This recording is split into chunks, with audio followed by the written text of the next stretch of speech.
Okay, vital breathing.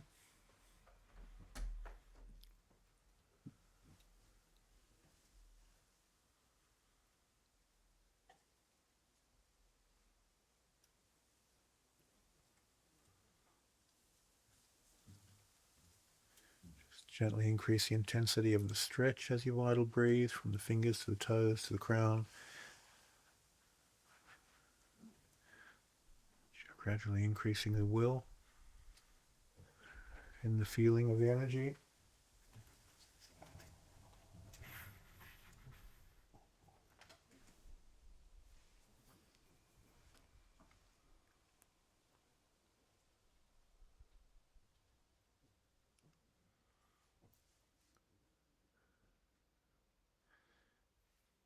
Now put more attention on the sensation of the hands feeling the energy and the body feeling the energy. Amplify the sensory perception of the energy. Put your will into feeling.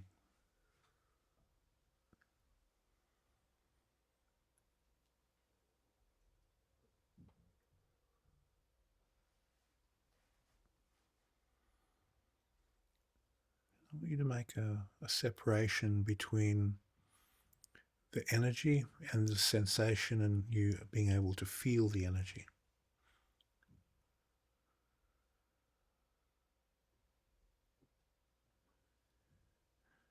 And then separate your will, which is moving that energy. So you've got energy, willpower, and sensation of feeling it.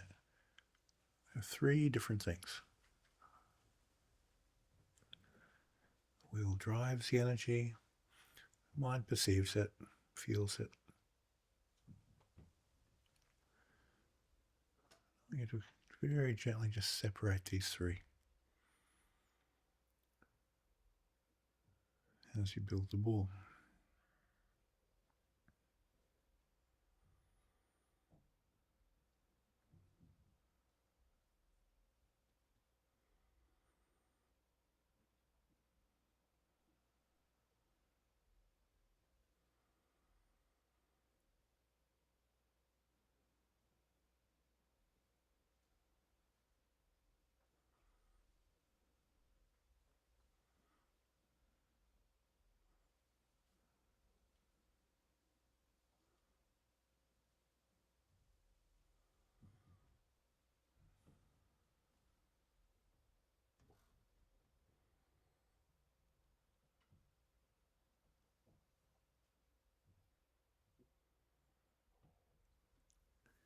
Once you've separated the willpower, the energy, and the perception, the ability to feel the energy, I want you to put the will into the energy and just pump it ever so slightly and feel how the will and the energy bind together.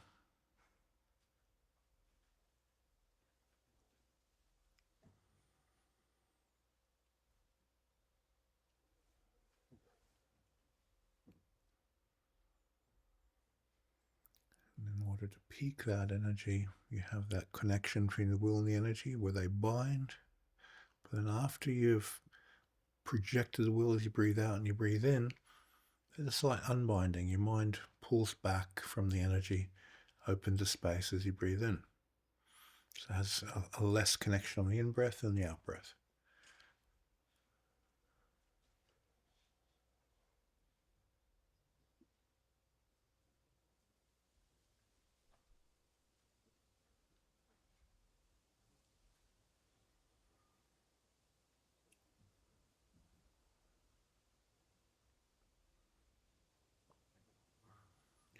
So using the will to pump the energy in this way is breath dependent.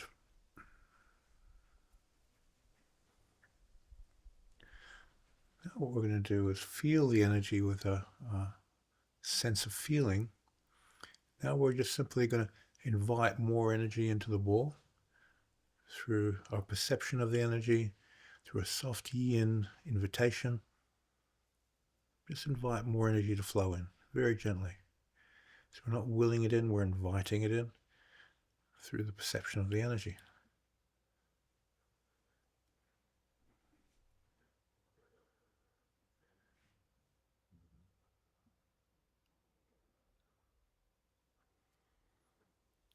Very gently increasing the volume of energy, but not the pressure.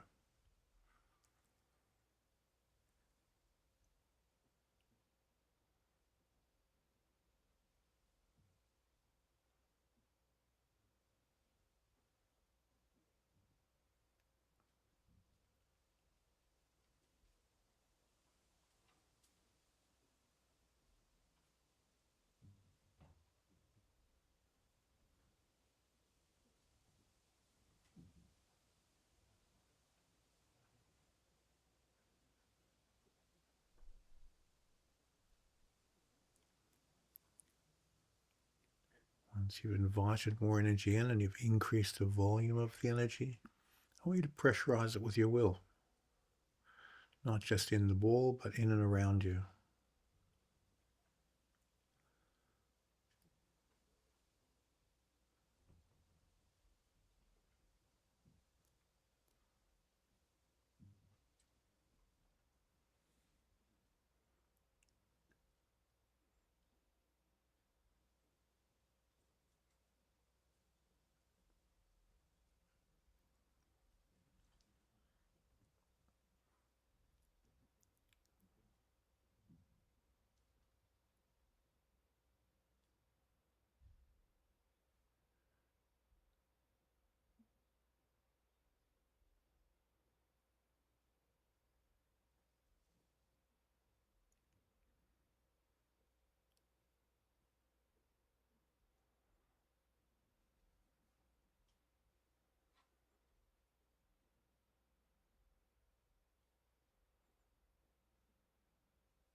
Now rhythmically move between inviting energy in, just by being sensitive to it, so you feel energy, and you just open the space to let the energy in and invite it into your space, in the ball and around you.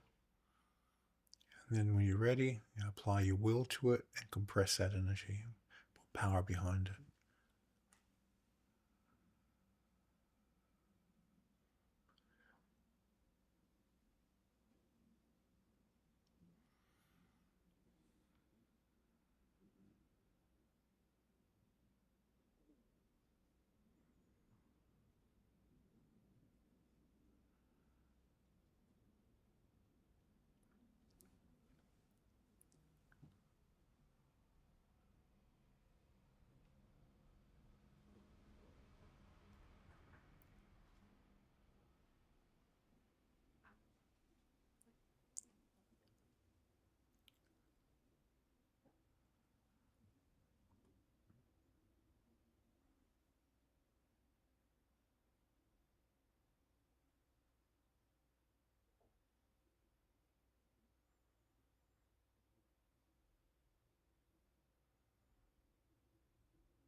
Okay, now we're going to cycle between these two states of working with energy.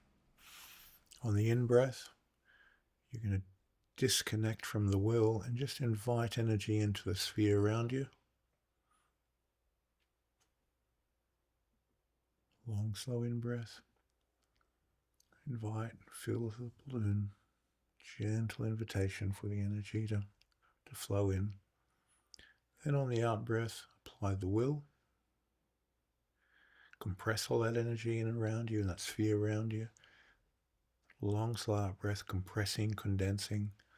You're packing it into the bones, you're packing it into the marrow, into the muscles and the tendons and ligaments. You're compressing it throughout your whole body.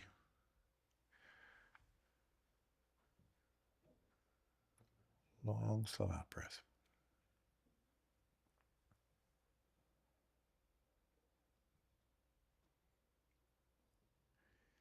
Into that out breath, release the will, go into a soft, gentle feeling state. And then as you breathe in, long, slow in breath, invite the energy in again.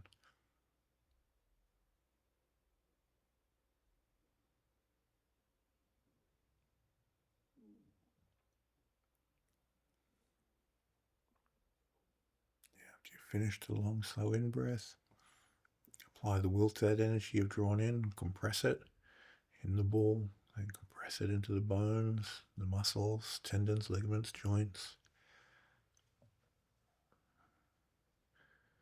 Use will to compress the energy.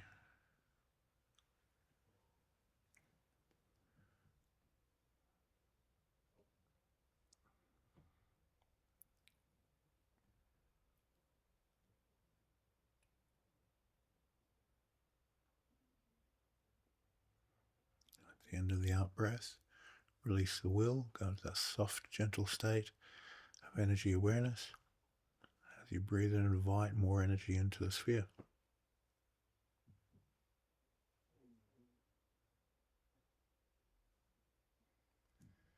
So you invite through a mental vacuity. So it feels like you're sucking energy into that sphere around you with your mind. You're sensitive to it, you feel it, you create that yin state. Let the energy pull in.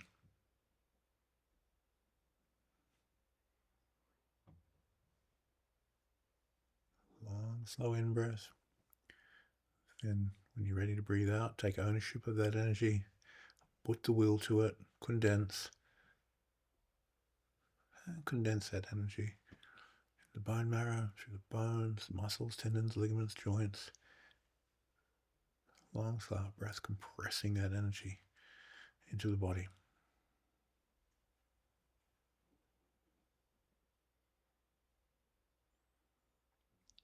The out breath finishes, release the will, create that vacuity quality to breathe in, and draw more energy in again.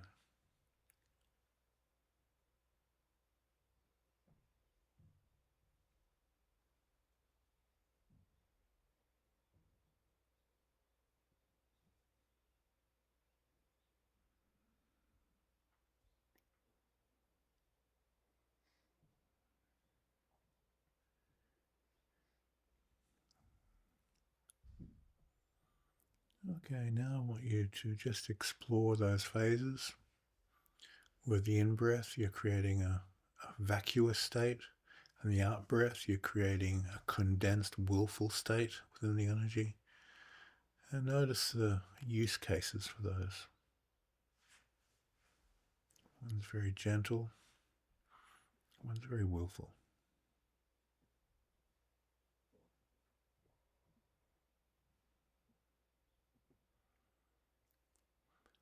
The vacuity naturally happens when we breathe in, and the will naturally happens when we breathe out. Now we want to recognize these cycles and just let the breathing become natural, create that yin drawing in state, and hold that state. Just let energy pull in for a minute or so. Disconnect the breathing.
Now switch to willpower, condensing continuously, disconnected from the breath.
Okay, we're going to define the layers and types of willpower now. So let's go to the will of the body.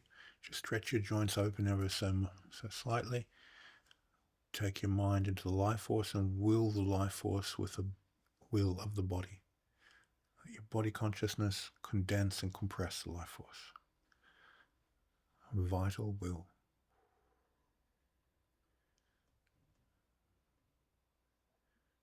Get that locked in.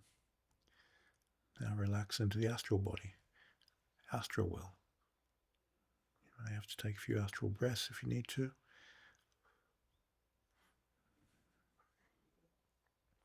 Astral will is far less taut in the body's more relaxed. And just moving the astral energy to condense it with astral will.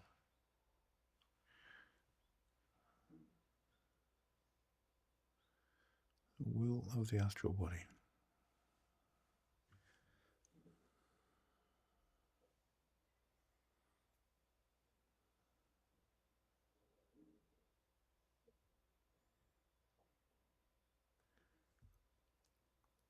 Now the mental body will. Totally relax your physical body, relax your astral feeling, and directly control the energy with your mental body. So your mental body condenses the astral and vital energy without any physical connection to it. It's just your mind. So you can build energy inside your body or outside your body equally, if you're just using the mental body only.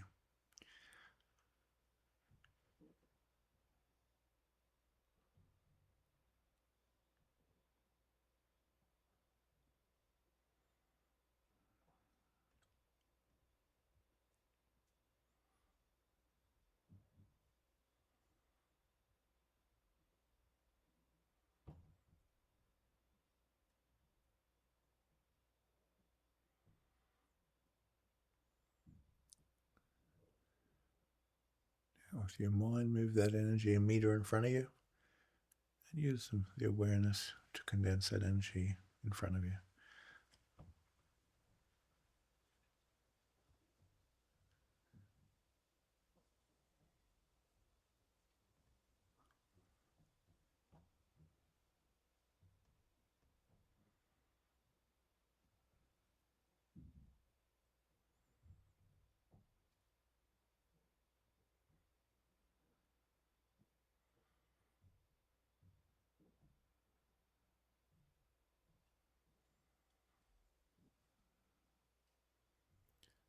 Okay, good.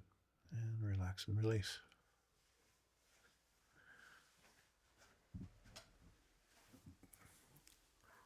Where are you, Dinesh? So I touch my partner's arms, he lifts the arms up, I feel his feet, feel the base.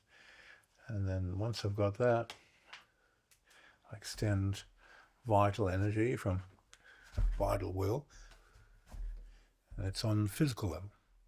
And I extend astral will.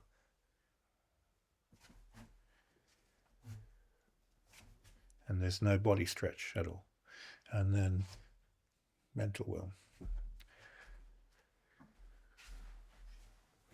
And the 3 bodies. Now, the mental will is what you're going to use when you're teaching through video screen, when you're online. And through that mental will, then use the astral and vital environment. Now, if let's say you go into the screen, you go vital blast, the vital energy doesn't go through the screen. The mind does. And it puts vital energy in the environment that you're in because your mind's there and it's invoking it. But the vital energy right here, unless you're tuned into the Akasha, won't go there, but it'll invoke a similar energy over there. So these 3 different types of will, you're actually using your mental will, and your mental will peaks when you're in the body and doing something vitally, but you'll get exhausted. So you've got to train to use your mental will when you're teaching online and teaching any class for that matter. It's more the will of your mind. And you'll notice that when I was doing the vital, it was strongest. I could affect them the easiest. As I went to the astral, more difficult. Mental, more difficult again. And you're going to have that in a classroom situation where you load the room with vital energy because you want a better result. As you go to the astral mental, the energy thins out and the person's much more easily able to neutralize the effects. So what we want to do with our partner now is do this exercise of here's the vital physical will, and then relax astral will, mental will, and go up and down the scale a few times. And it's a nice reminder what you're actually training when you're doing mental exercises, and you're doing astral exercises, and you're doing vital exercises. Mental exercises done vitally are easy. Mental exercise done mentally need focus, because you don't have that astral substance and vital substance there on pure mental exercises. So it's kind of cheating to do a visualization of something you're emotionally invested in, because it's just locked in. And but it's a good way to start to build confidence in your visualization skill until you're moving into things that are separated and layered. The moment you separate the layers, there's no energy to animate something. So it's pure mental skill, which keeps the imagery there. And that's something you need to train up, especially if, let's say, you hear a noise outside and you want to put your mind and see what the noise is, mentally project there. You can't do it vitally and astrally and through any form of emotional investment of knowing the place. You just have to mentally transfer to the noise and look, see what it is. That's a pure mental skill. And you can't use your vital astral connections efficiently for that. So this mental wandering, being able to project somewhere and observe, mental viewing, what do they call it online? Something viewing, remote viewing, as a pure mental skill. So depending on what your goals are, what your needs are with your training, is how you train it up. If you're a Qigong teacher and you're working with people with touch and you're doing health exercises, the vital and astral is the majority of what you need. You don't need to have the mental highly refined in a Qigong environment. But if you're teaching Hermetics and other metaphysical sciences like evocation and Kabbalah and so forth, then you really need to tune the mental body to a much higher level to fulfill that need. And if you're wanting to do a lot of mental wandering, but mental wandering where you're walking down the street of mental wandering, so let's say you're walking along, you see a shop, and your sort of body goes in a trance and your mind goes and has a look in the shop. Oh, that's cool. And then you come back and you spend that moment scanning and then zoom back in again. Those types of skills require a very clean mental skill to do that. Most people are going to experience this, oh, wow, that's cool. And you just do it accidentally. Like the mind just went there and did it. You're not consciously trying, but when it happens accidentally, you replicate it. So you'd start doing it consciously if you choose to. It's kind of fun. If let's say you're going to go around a corner get in the habit of stretching your mind around the corner and having a look. And then when you reach the corner and walk around the corner, see how your vision matches what's actually there. And it's a fun exercise for walking in the forest, anywhere where you're going. You just stretch the mind and let your mental eye have a look what's there. If you stretch the mind through the crown, there's a tendency for time to be much more released. If you stretch it through the third eye, it'll tend to stay in the present moment. So universal knowledge up through the crown, very, very in the moment information through the third eye. And you'll, if you get that little trick, you save yourself a bit of time. Okay, any questions before we partner up? You know what to do. Express the vital will, the astral will, the mental will, and go up and down the vibrational scale between those three. And start clearly defining them so that you can more clearly define what you're training in the initiation exercises. Once we've done that, then we're going to increase vital energy on each of these levels. So the vital energy that animates the mind is different to the vital energy that animates the body. It's a different vital energy. It's more refined. But a person who does a lot of academic work has a highly developed vital energy in the mind because they're thinking, they're concentrating, they're visualizing, they're calculating, and it refines, so they have high concentration mentally. Mental body, all it has to do is pull their butt to train. It's very, very easy. An athlete has very strong vital energy of the body, where an academic, it would be unusual for an academic to have strong vital energy of the body because that's not where they normally concentrate it. So it's a different type of vital force. It's much more raw, and it transforms much more quickly into the body through cardio and exercise. So it's metabolized very quickly and used very, very quickly. So the type of metabolism an academic uses to study for hours and hours on end, and the metabolism of vital energy for an athlete to train for hours on end is a different type of metabolism. It transforms in different vital energy. So we want to be sensitive to what these vital energies are so that you can animate the mind to concentrate more efficiently and do exercises more efficiently just by putting the energy and fuel there that's needed to perform the exercise. Now, the vital energy, as it's being transformed, has information inside purpose. So if you transform vital energy through the letter S for clairvoyant mental states, it'll generate a very visual, animated life force in your mind. If you create a more clairsentient feeling, water element feeling of the vital energy to animate the mind, you'll feel more with the mind and see less. So the fuel has patterns that affects consciousness when you build these energies. So first, we're going to do exercises to separate vital, astral, mental.